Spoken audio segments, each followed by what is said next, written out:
Tafiara-dalana atao anatin'ny fotoanany fampahalalam-baovao ny fahitalavitra matevely isika rivijery ajaina amin'izao takariva izao tately Andriamianjanahary no miaraka aminao ary ao anatin'izany fotoanany fampahalalam-baovao izany ko manasanao ampitiavana anaraka izany hatramin'ny farany mbola raharaha mitana ny sainy maro loatra eto ny fitokonana azy nataon'ny fiara-pitatitra teny Tanjombato omaly makasika izay indrindra ary no isantarantsika ny fotoanany fampahalalam-baovaontsika amin'izao takariva izao. Raha ny nambara ny talikabinetra ny commune Antananarivo renivohitra manoloana ny fangatahany mpitatitra makany Atsimondrano izay nanatanteraka fitokonana omaly dia tsy azo eritreretina ny anesorana ny fitantana ny polisy munisipaly ny fandrindrana ny fifamoivoizana eto andrenivohitra mpitatitra ny vaovao ary Vola Ravoavy sy Tsirakoto Arsan. Tsy azo eritreretina ny anesorana ny fitantanan'ny polisy munisipaly ny fandrindrana famoivoizana hoy ny talikabinetra ny commune Antananarivo renivohitra manoloana amin'ny fangataham-pitatitra makany Atsimondrano izay nanao grevy omaly.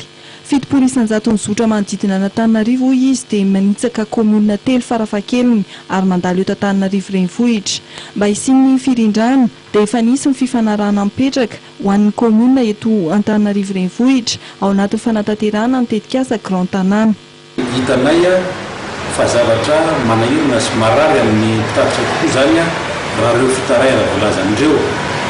Izao nefa ny tsara zavaina kosa momba ny asan'ireo polisy munisipaly reo. Voalohany zany araky ny maha-polisy munisipaly azy zany dia ny asany zany dia ao anatin'ny commune urbaine Antananarivo raha hoe munisipaly.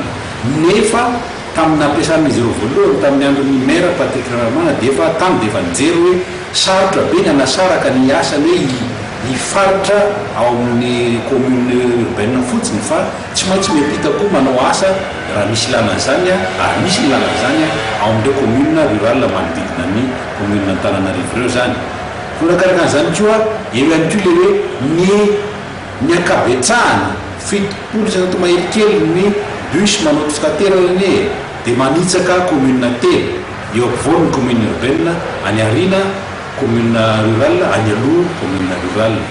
Mitono izany ny asan'ny polisy munisipaly amin'ny fandrindrana amin'ny famoivoizana. Mikasika ny olona amin'ny polisy munisipaly amin'ny mpivarotra amoron-dalana nisy ny fanazavana avy amin'ny commune Antananarivo renivohitra.